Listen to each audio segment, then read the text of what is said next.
Hello, everyone, and welcome back to Radicals Yesterday, Today, and Tomorrow. Last week we covered Anders Breivik and his ideology leading him to commit an awful mass murder incident in Norway, and at the end of the episode I stated I didn't know where I would be bringing the show next. I eventually landed on what is basically the most prominent event for Americans in the last 20 years that we hardly pay attention to anymore. This would be the War on Terror and the Middle East occupation.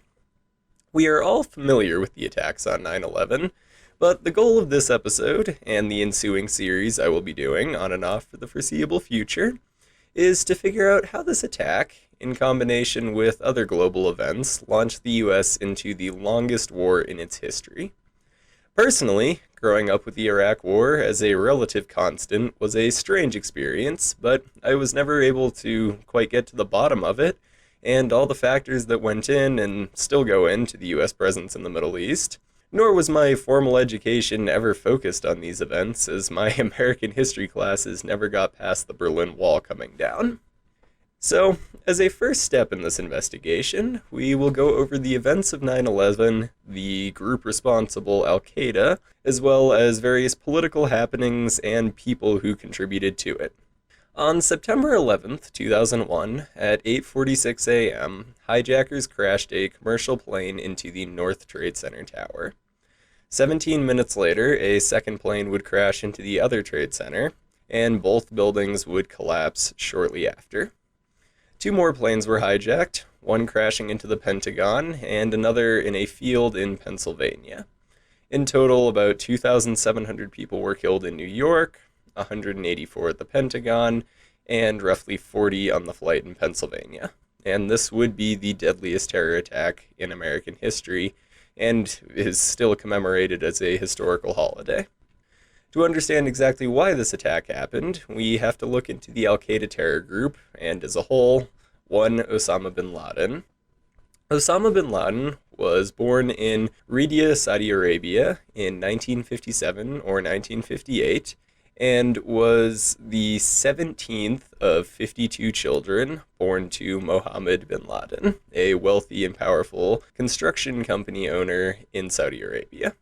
He had a privileged upbringing, and his siblings were educated in the West and went on to work for the father's company. Osama, however, stayed at home and went to school locally and married young. He also joined the Islamist Muslim Brotherhood at a very young age. This was a religio-political organization founded in 1928 in Ismailia, Egypt by one Hassan al-Banna. It advocated for traditional Islamist views and a return to the Quran, and its height seems to be somewhere in the 1940s when it had around 500,000 members, but it is obvious that it was still relevant in bin Laden's time. Bin Laden was very clearly an Islamist extremist, and the religion of Islam shaped his political beliefs and influenced almost every decision he made. The entire religion is far more nuanced than this and will require a more in-depth dissection in the future, but Islam is essentially a religion born from the teachings of Abraham in the Old Testament, bearing a resemblance to both Christianity and Judaism, and it was founded on the teachings of the Prophet Muhammad Abdullah between 570 and 632 CE. It rapidly grew and conquered the superpowers of the time, including the Sasanian Empire and the Byzantine Empire.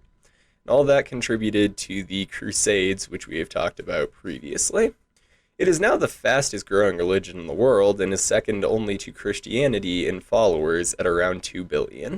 In 1988, bin Laden would create the group Al-Qaeda on the basis of terrorism rather than military campaigns.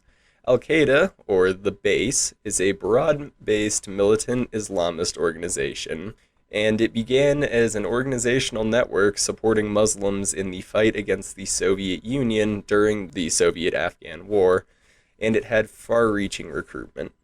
The organization split into sub-factions at the end of the war, and its leaders switched goals to target corrupt Islamic regimes as well as the US presence in the Middle East.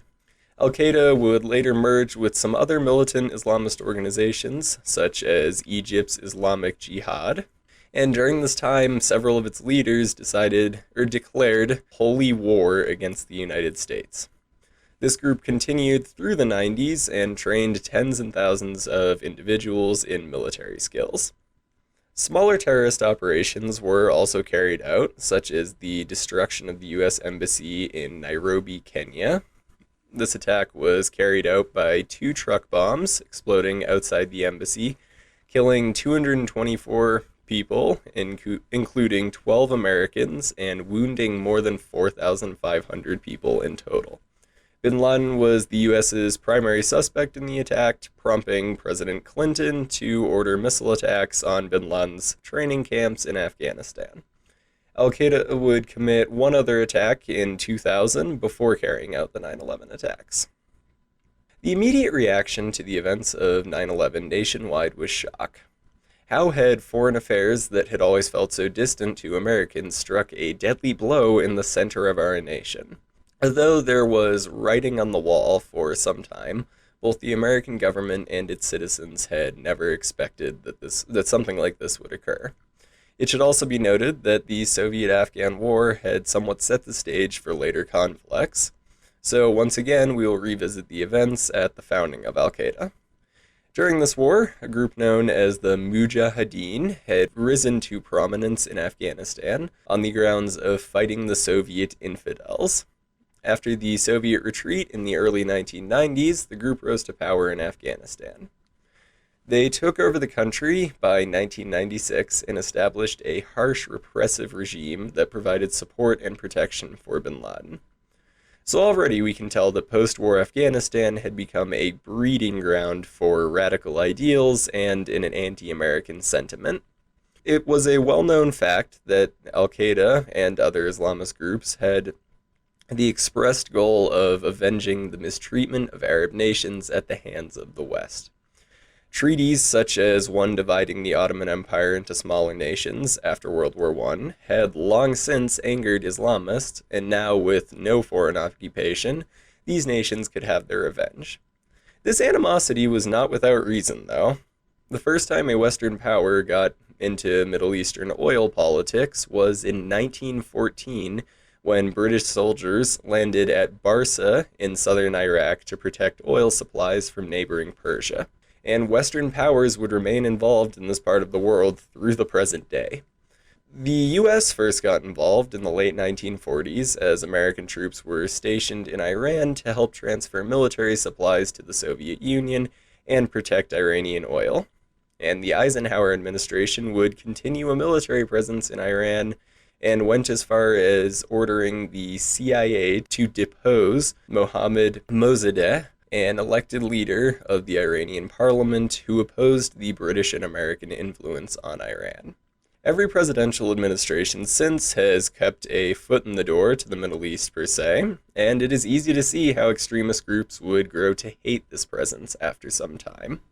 At the time of the rise of Al-Qaeda, the Clinton administration was attempting to negotiate various treaties involving the Middle East, such as the Oslo Accords of 1993, which were a set of agreements signed by the Israeli government and the Palestinian leadership in an attempt to bring peace between the two groups. They, however, suffered short-lived success, and the two groups still fight to this day. The Camp David Summit of 2000 again attempted to end conflict in the Middle East to no avail. Needless to say, these summits and agreements were not respected in the slightest by groups such as Al-Qaeda, and their power in the Middle East continued to grow. All this is to say that by the end of 2001, when the attacks occurred, they came as the result of years of Western meddling and lack of awareness to extremist groups. Now we'll cover the U.S. military response to 9/11. In the immediate wake of the attacks, New York City Mayor Rudy Giuliani urged decisive action against terrorism, and he was not the only one. President George W. Bush was able to win a broad mandate to act in the nation's defense. He promised the United States would triumph over terrorism, stop it, eliminate it, and destroy it wherever it goes. And it would only take until October for the U.S. to begin military operations in Afghanistan. This assisted Bush's approval rating to a soaring 90%, possibly the most unified the American people would be or had been for years.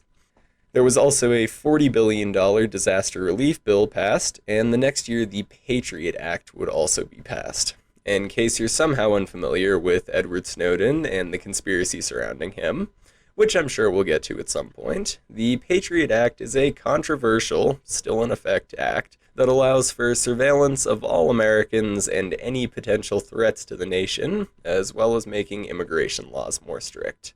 Officially, the War on Terror was declared on September 20th, 2001. This seems like a good place to stop for this week. Honestly, it's a bit less than I expected to cover today, but even the background of the Middle East and its relationship with the West could be a 10-part series, so in the interest of keeping things moving, I'll wrap this one up here.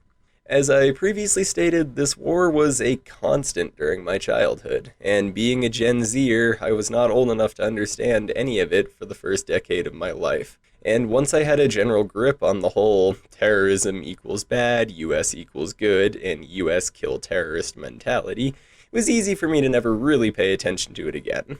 But now that I am spending more time examining the world around me, I feel it's simply irresponsible to not attempt to gain at least some understanding of this war and why it has actually been going on with it.